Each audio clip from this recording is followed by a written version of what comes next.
tuto spécial acrylique. Bonjour à toutes et tous et bienvenue sur la chaîne de Comme de Crayon. Je vous propose aujourd'hui une suite à notre thème acrylique avec une forêt, chemin forêt. J'espère que le sujet va vous intéresser. J'ai choisi donc ce modèle d'abord parce que j'avais envie de couleurs, de jouer avec la lumière et les ombres. Donc j'ai choisi ce sujet et aussi pour vous proposer diverses façons, manières de poser l'acrylique. On m'a demandé de revenir sur les effets de transparence, donc je reviens dans cette vidéo sur les effets de transparence. J'ai posé des glacis par-ci par-là, j'ai posé la couleur en pâte et j'ai posé aussi un voile de couleur. Donc je vous explique tout ça dans la vidéo, j'espère que ça va vous intéresser. Et si la peinture à l'acrylique de cette forêt vous intéresse, je vous garde avec plaisir en ma compagnie. Pour peindre cette peinture à l'acrylique, j'ai pris du papier XL du bloc Canson Multimédia. Je vais peindre, du moins prendre l'ambiance de cette photo. Je tenterai de penser à vous la mettre de temps en temps par ici. Alors, je vais un peu changer. Déjà la ligne ici forte de lumière d'horizon est vraiment presque au milieu, donc je l'ai descendu principalement. J'ai vraiment fait 3 lignes histoire de situer mon chemin qui sera plutôt un chemin de forêt, non pas un chemin goudronné route. Donc c'est vraiment quelques lignes et le but de ce tuto c'est de travailler la lumière qui va donc se trouver ici. Pour mettre en valeur cette lumière, je vais la travailler ici fluide, pas d'épaisseur, quelque chose de très léger, de très lumineux. Pour cela, j'ai prévu donc du jaune citron. Si vous peignez à l'aquarelle, c'est un petit peu du jaune auréoline. Donc je vais prendre ce jaune, je vais prendre du blanc. Alors si vous avez du blanc de zinc, c'est bien pour faire quelque chose de plus lumineux. Pour rappel, cette couleur est transparente, donc le blanc de zinc est plus transparent que le blanc de titane. Je n'en ai plus. Je vais donc prendre ce blanc. Pour rappel aussi, il faut, dans l'idéal, poser du gesso sur son support, que ce soit papier ou châssis. Et on peut diluer tout à fait à l'eau, bien entendu. D'ailleurs, je vais commencer par faire un premier passage à l'eau. Ensuite, je me servirai de ce Liquitex qui est un médium pour glacis. Je pense qu'il n'existe plus sous cette forme, sous cette étiquette. Du moins, moi, je ne l'ai pas trouvé. Il a dû prendre un autre nom. Alors, c'est parti.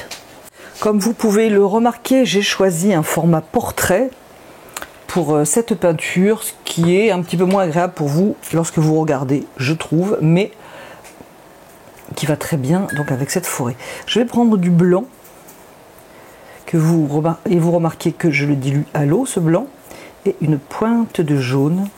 Je veux quelque chose de très très clair. Donc pour mon horizon, je regarde ma photo, j'oublie que j'ai des arbres pour poser cette lumière. Vous voyez, c'est très transparent, on voit mon crayon à travers. Donc avec un crayonné léger, c'est bien agréable. On pourrait même jouer façon aquarelle avec la blancheur du papier derrière. Donc je continue à poser ma couleur. Je vais en poser aussi ici. Voilà, je mets une belle lumière. Même si ici ce sera plus soutenu en matière, je vais quand même poser cette couleur. Alors pour rappel, si vous êtes droitier, pensez à poser votre palette sur la droite.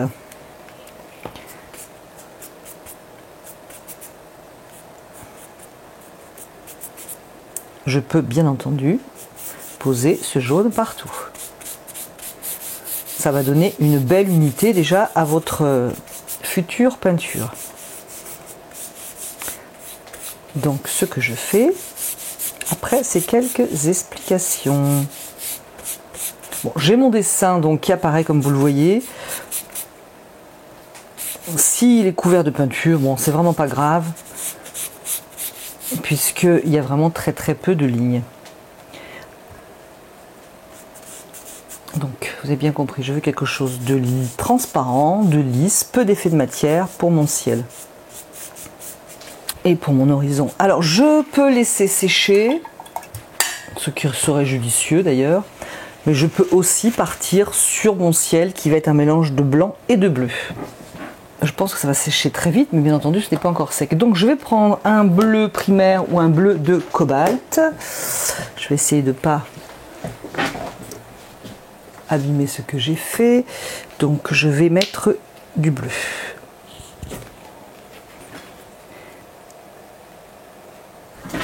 De manière identique, je vais faire un bleu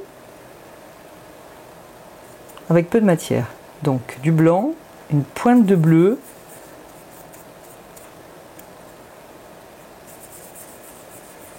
éventuellement vous pouvez mettre une pointe de rouge si vous voulez un ciel légèrement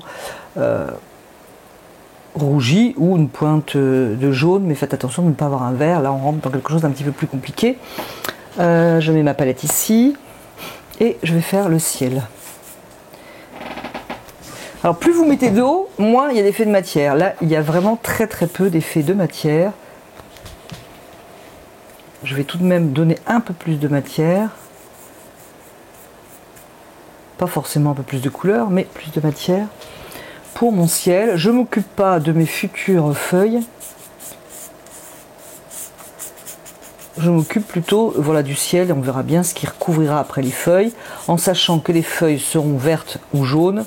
Avec le bleu, il n'y a donc aucun problème.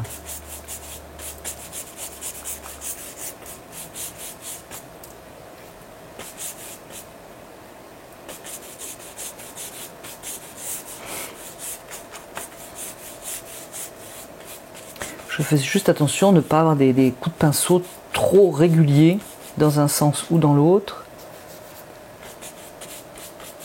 Alors j'ai fait donc le choix de faire un ciel sans effet de matière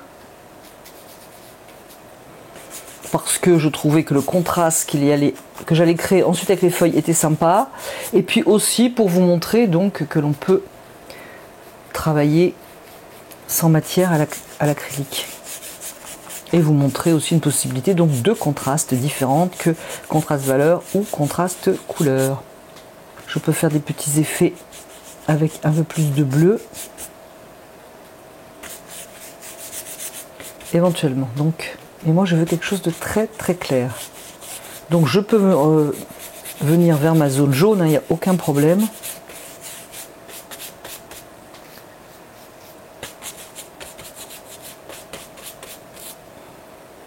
Voilà, donc le ciel voilà, me convient éventuellement. Je repasserai peut-être tout à l'heure. Pour avoir plus de lumière ici, un ciel encore un peu plus travaillé. Pour cela, je vais laisser sécher. Donc il fait chaud, ça ne va pas être bien long. Au niveau de la lumière, c'est même déjà fait. Lorsque vous posez votre couleur à l'acrylique, vous enlevez la couleur du dessous, c'est tout simplement que ce n'est pas sec. Donc vous attendez que ça sèche, tout simplement. Je vais donc, voilà, ici c'est sec en tout cas. Je vais reprendre mon blanc et mon jaune.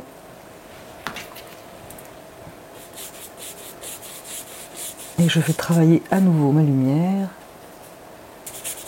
Je travaille un petit peu en fait comme un puits de lumière ici, en faisant en sorte de ne pas avoir de vert. Donc si vous obtenez du vert, là on va faire simple, hein, il suffit d'avoir une matière plus couvrante, tout simplement, soit avec le blanc, hein, sans eau, ou avec le bleu si vous voulez un ciel plus bleu. Donc je vais faire un mélange blanc, une pointe de bleu, un peu plus de matière, par exemple ici pour éviter le côté vert, et retravailler mon ciel par la même occasion. Enfin c'est vrai qu'il faut quand même bien soigner votre ciel à votre convenance pour ne pas être obligé après, à travers les trous des feuilles en gros, hein, d'être obligé d'ajouter de la couleur si vous n'étiez pas satisfait ou satisfaite. C'est sec, et bien sec, on peut le mettre sous la main encore, mais enfin. Je vais continuer, je vais passer à la verdure. Pour cela, j'ai un vert émeraude, un vert phthalo. Je vais commencer par le vert émeraude et pas mal de jaune. Je veux garder la lumière du fond, vous l'aurez bien compris. Donc ça a séché très très vite, hein, le temps de faire un thé. Alors je ne sais pas si vous êtes plus thé ou café. Dites-le moi en commentaire, tiens, ce sera bien intéressant. Et je ne sais pas ce que vous en pensez, moi j'aime bien boire du thé en peignant. Il me semble que ça ne me tenterait pas de boire du café. Je me demande bien quel est votre avis sur la question. Question café, question thé. Allez, c'est parti, je vais préparer. Donc je vais prendre du vert émeraude, magnifique vert émeraude, extrêmement lumineux. Et pour ce qui est du fond de ma végétation, je vais à nouveau poser quelque chose de peu chargé en matière et de très doux. Peut-être que je vais changer de pinceau. Je vais prendre celui-ci qui est un petit peu plus petit.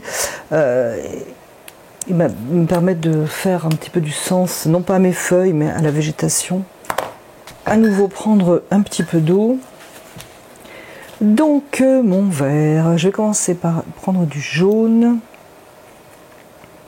Une pointe de ce vert. Moi je veux beaucoup de lumière, hein, voilà. J'ai pensé que je choisi cette inspiration pour avoir quelque chose de très frais, hein, qui nous emmènerait dans la forêt et nous éloignerait du temps gris. Et aussi, donc, comme je vous le disais, pour travailler les effets de matière, etc. Et aussi, bien sûr, les effets de couleur. Donc je vais prendre plus de blanc. À la limite, pour commencer, plus de jaune. Je vais commencer ici. Donc normalement, ça devrait être bon. J'ai quelque chose de très lumineux ici. Donc dans ce mélange, je peux même remettre un petit peu de jaune en le prenant directement sur la palette. Voilà, donc j'ai ici du clair que je peux estomper avec un autre pinceau ou pourquoi pas avec le doigt, mais si vous voulez pas en avoir sur le doigt, par exemple avec un essuie-tout, un papier absorbant, c'est tout à fait possible. Le mélange un peu plus vert, là c'est vraiment trop de vert émeraude. Voilà, on essuie, je peux en mettre du jaune dedans pour calmer un petit peu ça, ou tout à l'heure on repassait par-dessus de ce jaune lorsque par exemple on a eu la main un petit peu lourde. Donc je vais donner du mouvement à mes feuilles, à mes feuillages. Alors un pinceau comme ça au poil raide, hein, pour faire simuler les arbres, c'est pas mal. Si vous trouvez que c'est trop franc sur les formes, vous estompez avec un papier absorbant donc, ou avec un autre pinceau. C'est vrai qu'avec le papier absorbant c'est pas mal. Et on continue avec ce jaune vert. Alors je frotte justement pour laisser peu de matière et donner une impression d'arbre.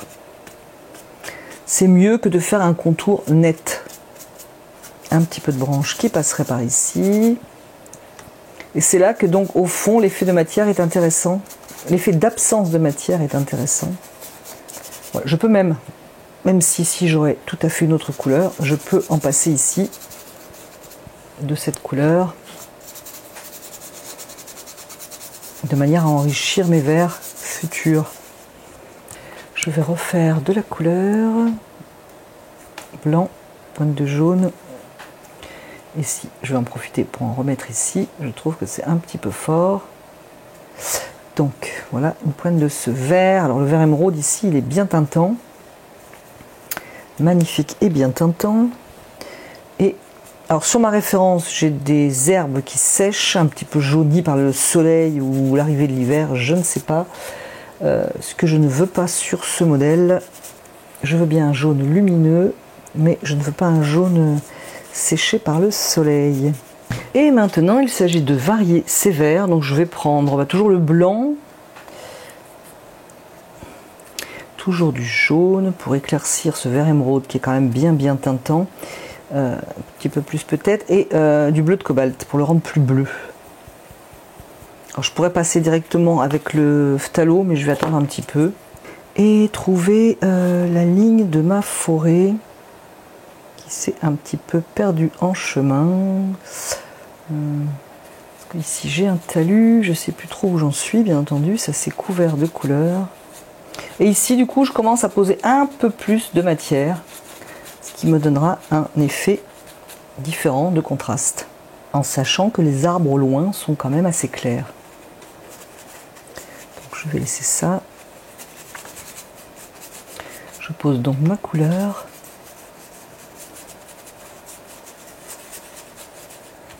Ici, j'ai une branche qui amène du mouvement comme ça. Je vais donc prendre une couleur un petit peu plus bleue.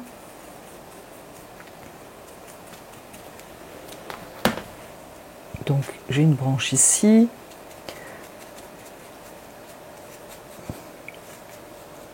On peut jouer avec l'effet feuille, donc avec un pinceau un peu raide comme ça.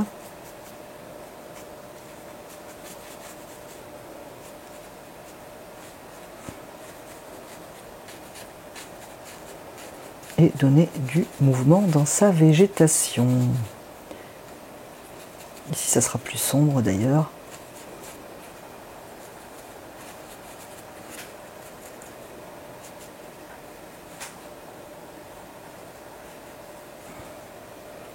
Un peu de ligne, pourquoi pas. Ici, je vais prendre un peu de bleu.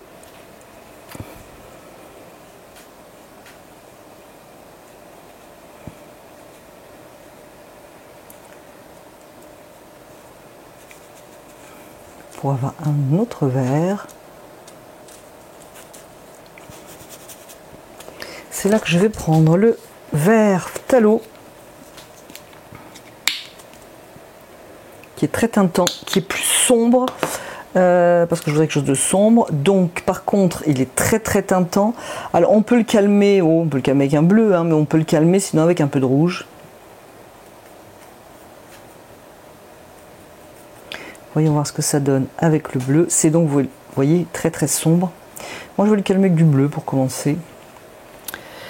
J'ai donc des sombres ici.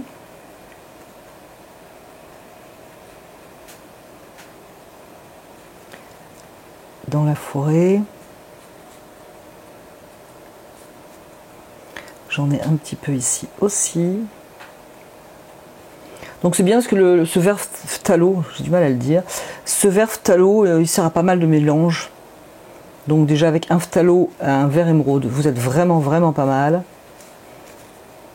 On a plus de facilité à faire un foncé avec ce vert phthalo qu'avec l'émeraude. Donc là, ça c'est bon. Celui-là, non, ça sera plus clair. Je vais passer à gauche. J'essaie de lier quand même tout ça.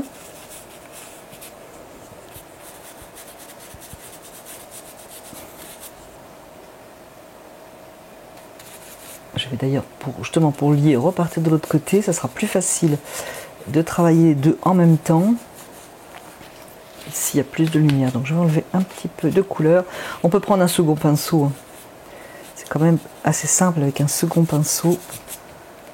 Donc, je vais jouer avec mes deux verts, le vert émeraude et le vert phthalo dans différents mélanges. On pourrait prendre de l'ocre, mais comme je veux quelque chose d'extrêmement lumineux, je ne vais pas prendre d'ocre pour l'instant, et peut-être même pas du tout d'ailleurs.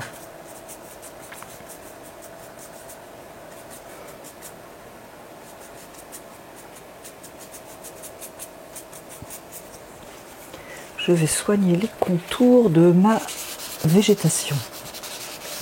Vous avez bien compris que au loin et la lumière, je veux peu de matière.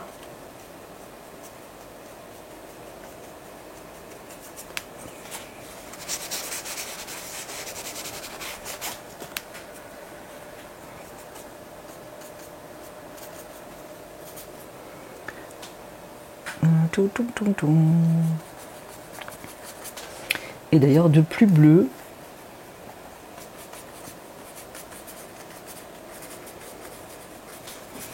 Alors vous remarquerez que je ne respecte pas vraiment la photo. Hein.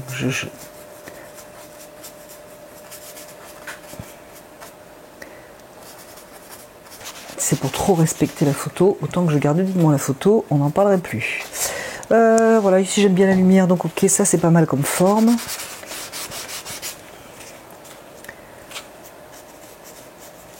Il ne me reste plus qu'à, une fois les formes posées, qu'à travailler tout ça.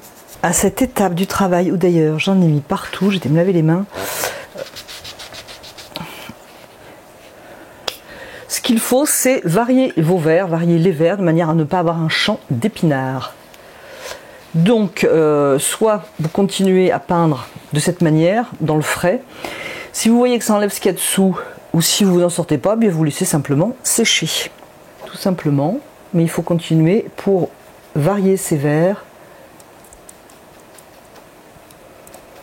Et on peut bien sûr les varier encore avec tout un tas d'autres couleurs. Là, je suis restée assez simple, mais on peut encore varier.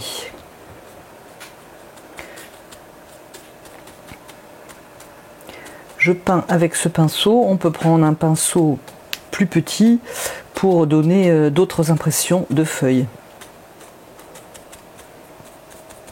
Là, je donne du mouvement ici à cet arbre.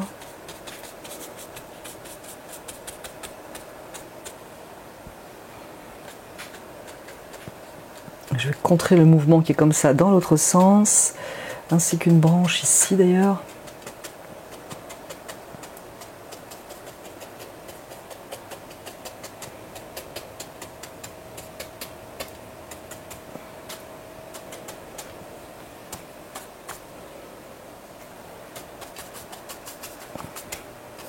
Je pense aussi à lier mes couleurs. Hein.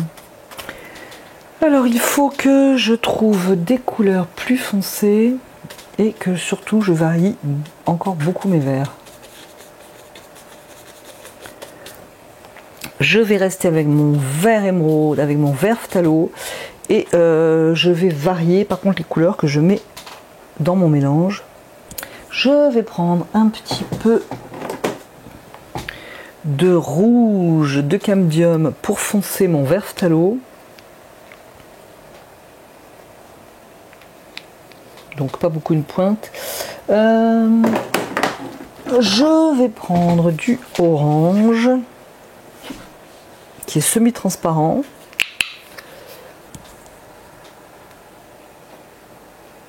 Oula, il y en a bien trop. Et donc faire des mélanges. Alors, je vais commencer par les foncer. Pour cela, je vais prendre du vert et une pointe de rouge. Vous voyez tout de suite, c'est deux complémentaires, donc ça fonce. Je peux mettre aussi un petit peu de bleu outre-mer qui est plus foncé que mon primaire ou mon cobalt, ou du bleu phthalo. D'ailleurs, ça sera très très bien. Je ne sais même plus que j'en avais. Du bleu phthalo, ce sera parfait.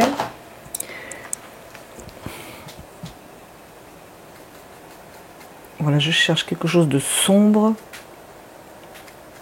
Je vais reprendre du rouge. Et travailler encore les foncés. Ici.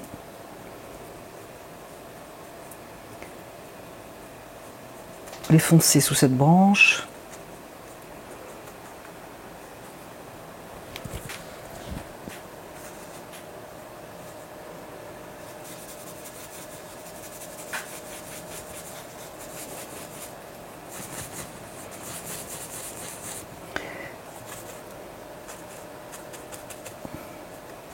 Vous remarquerez que ce vert fait un très très beau mélange.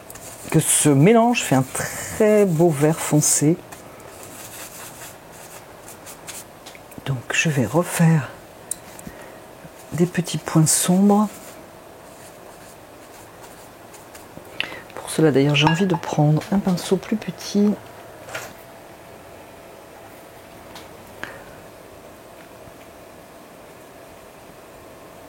Peut-être pas aller trop dans le détail non plus. Fais attention à ça. De manière à travailler forme et pas détail.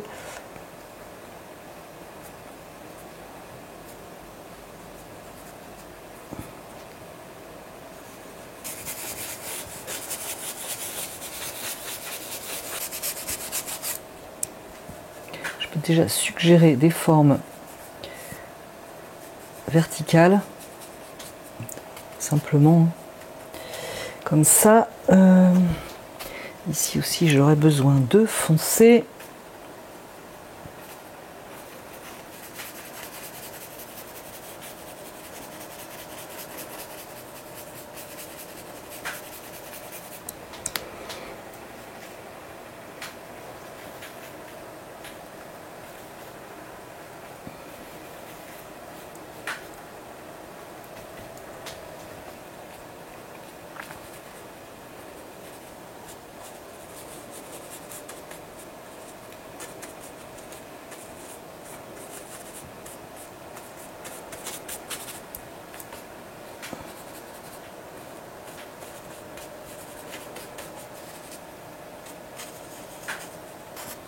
Plus mon regard est loin, moins je précise en fait.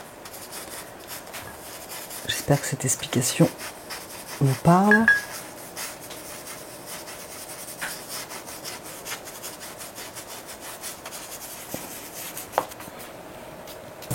Je vais continuer un petit peu, toujours ces verts. Maintenant je vais passer au vert moyen, par rapport donc au vert très foncé. Je vais prendre de l'orange avec du vert émeraude et faire un mélange.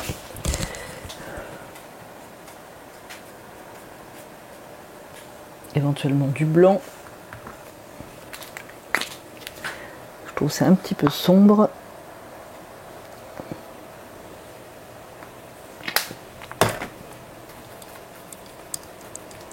Voilà, avec du blanc. Donc j'ai pris vert émeraude, pointe d'orange et du blanc.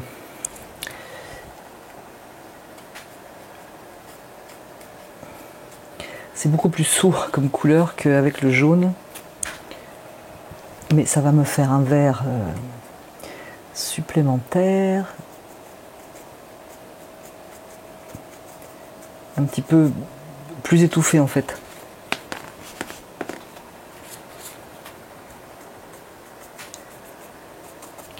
Et qui est bien sympathique à ajouter.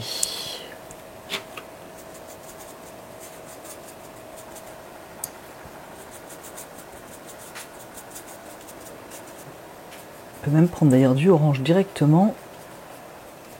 Je voudrais casser ces deux là, j'ai deux formes identiques et ça me plaît pas du tout, donc je vais déjà les casser avec ce orangé qui va faire vibrer un peu mon verre. Et casser ce côté épinard, hein. C'est toujours ce contre quoi on lutte lorsque l'on peint les verres. Donc déjà voilà, je vais en prendre ici. Alors là j'ai bien mis involontairement du vert phthalo.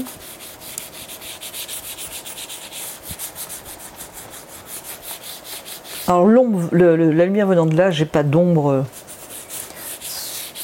Du moins très peu d'ombre sur mon chemin.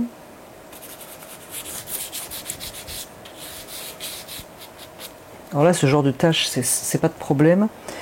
Avec la peinture à l'acrylique, au bout d'un moment, on finit toujours par couvrir. Je vais reprendre un peu de mon verre, toujours pour joindre mes deux parties.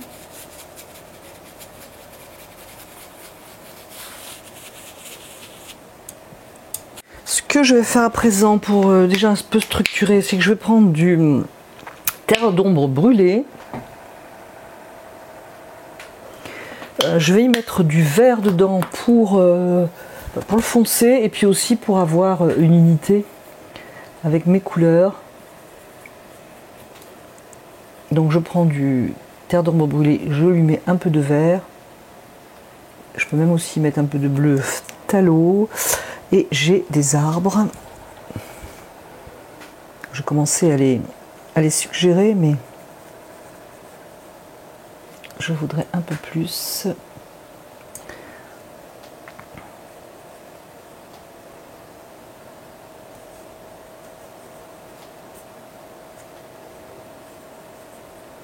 Alors ne pas faire de ligne droite et ininterrompue, ce serait pas très sympa à l'œil. Bien sûr, au lointain, on est plus léger. Mais c'est vrai que ça structure, ça donne... voilà, les lignes verticales vont structurer tout ça. J'en ai aussi ici. J'en ai d'ailleurs dans le bois. Je suis passée d'un côté à l'autre, hein, mais il faut suivre la façon dont on équilibre, son envie d'équilibrer. Ici, j'avais quand même... Alors, moi, je vais la faire là. J'avais ici une branche.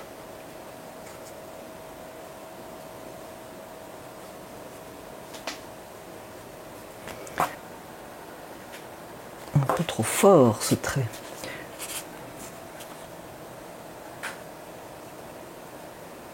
Alors ce terre d'ombre brûlé, il est magnifique. Hein. C'est vraiment magnifique comme couleur. Même posé pur, il se marie immédiatement. Donc je vais travailler par là. Alors ici j'ai une espèce de branche qui pourrait être sympa à retracer quand même.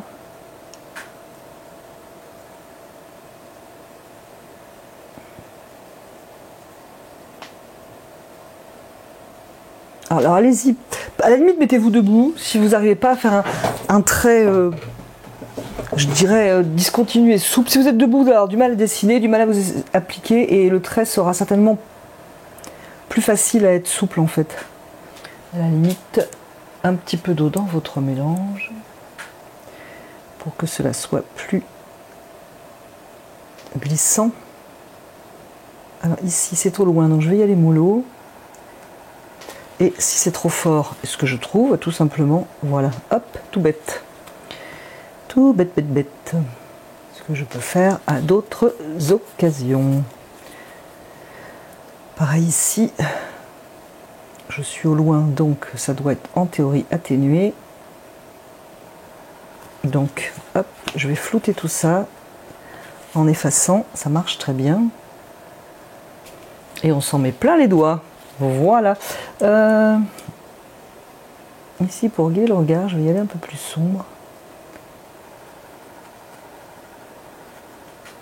En fait, j'ai plusieurs sombres, c'est ça qui est sympa, voilà. Je trouve. Donc, on n'est pas trop mal tout de même, qu'en pensez-vous? Alors, pour ne pas avoir l'impression que mes arbres sont piqués, je vais passer un voile. On va passer à une autre technique de passer des voiles pour par exemple unifier, donner une ambiance générale. Et ici, ça va me rendre service pour créer l'unité. Donc pour cela, il faut bien que ça sèche. Donc je vais vraiment attendre que ça sèche. Je vais enfermer ma peinture dans une boîte hermétique parce qu'il fait chaud. Je vais laisser sécher tout ça et donc on se retrouve après. Donc c'est bien sec, hein. Je vais laisser sécher 1 heure ou 2. Ce que je vais faire maintenant, justement, à faire la technique du glacis. On m'a demandé hein, de parler un petit peu des effets de transparence et comment faire et donner de la transparence. J'en ai parlé, je ne sais plus si c'est dans la première vidéo ou dans la seconde où j'ai fait un tuto, je ne me rappelle plus. Toujours est-il qu'il faut prendre une couleur transparente dans l'idéal, hein, puisque un glacis c'est jouer avec la transparence. Ce ne serait pas judicieux de prendre une couleur opaque. Je vais commencer à jouer ici avec les glacis. Donc j'ai pris le jaune de Lefranc-Bourgeois, le jaune citron qui est donc transparent. Je vais l'éclaircir avec du blanc. Il vaut mieux prendre un pinceau doux plutôt qu'un pinceau par exemple en poil de porc qui est un petit peu agressif, rugueux. Donc un pinceau doux. Je vais prendre j'ai pris de l'eau, moi l'habitude de prendre de l'eau. Je voulais vous montrer plutôt l'usage du glacis. Donc je vais essayer d'essuyer mon pinceau quand même. Je ne vais pas mettre d'eau. Je vais prendre un peu de jaune. Je vais prendre du blanc. Je me refais une teinte très claire, donc blanc avec vraiment une pointe de jaune.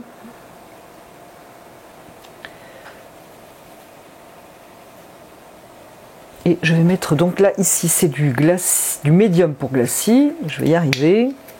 Je résume hein, parce qu'il y a effectivement du médium spécial glacis, c'est bien quand on fait un glacis. Mais le médium classique hein, est pas mal aussi. Donc du médium à la place de l'eau pour poser un voile. de couleur. Donc ça va bien sûr être transparent. Alors, je vais le poser ici à ma lumière, vous allez moins vous en rendre compte de l'effet, parce qu'évidemment je pose une couleur claire sur du clair, vous allez moins vous rendre compte de l'effet. D'ailleurs j'ai mélangé que celui-là. Ce pinceau, je voulais tester avec celui-ci que j'ai vraiment aimé l'autre fois, c'est un Léonard 70-50 SP. Je l'ai testé pour l'encre acrylique, j'ai trouvé qu'il était vraiment super. Je l'avais acheté pour l'aquarelle, pour tester, hein, parce que c'est pas du tout un pinceau aquarelle. Donc pour l'aquarelle, voilà, très peu figurative, abstraite, il est bien. Mais alors pour l'encre acrylique, il était super, donc je vais le tester là. Je pense qu'il sera très bien aussi pour l'acrylique et pour faire des glacis. Alors je suis droitière, je voudrais bien mettre ma palette à droite, mais je commence à vraiment être encombrée. Donc je vais en poser. Alors on le voit ici, hein, c'est un petit peu l'effet que ça donne, parce qu'il y a du foncé dessous. Je vais prendre plus de blanc.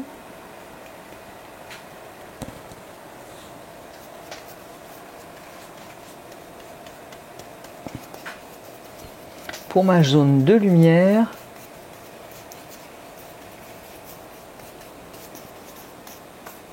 je vais laisser le bleu de mon ciel d'ailleurs. Donc je vais vraiment faire l'auréole ici, je ne vais pas aller dans la forêt, dans la verdure. Vous voyez l'effet? On peut s'en servir par exemple pour le brouillard, enfin voilà, pour tout un tas d'autres choses. Hein. Alors, on peut le faire à l'eau, hein, tout à fait, mais c'est plus agréable avec un médium. Et puis, ça se travaille mieux. Donc, je prends du blanc. Je prends du vert. Je vais prendre du jaune. Si je trouve que c'est un petit peu trop fort, je peux mettre une pointe d'orange. Là, j'en ai mis trop. Une pointe de orange pour casser un peu tout ça, ou une pointe de rouge d'ailleurs. Voilà, médium. Et soit on prend un pinceau large donc, et on cherche une unité tout simplement en posant de la couleur, hein. Cette couleur uniforme un peu partout. Je vais prendre mon terre d'ombre, où il est ici, réchauffé par du orange. Est-ce que je voudrais un petit peu réchauffer tout ça devant pour avoir un premier plan. Là j'ai mis de l'eau et vous voyez la différence, je trouve que c'est moins fluide quand même. Un peu de jaune. Alors, je trouve que ça vibre bien avec cet orange. Je ne sais pas ce que vous en pensez. Je pose un peu de vert.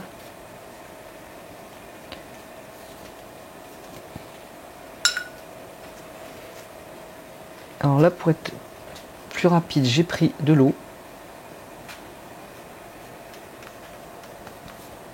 Je pourrais prendre du glacis, ce serait pas mal. Voilà pour ce qui est de la transparence. J'espère avoir été clair. Et surtout que vous êtes rendu compte du résultat. Maintenant, on va faire un dernier passage. Il va me falloir maintenant ajouter du blanc un petit peu partout pour faire de la lumière et puis quelques lignes foncées et ce sera tout. Donc je vais essuyer ce pinceau, je vais prendre du blanc. Voyons voir. Du coup là c'est carrément du blanc pur.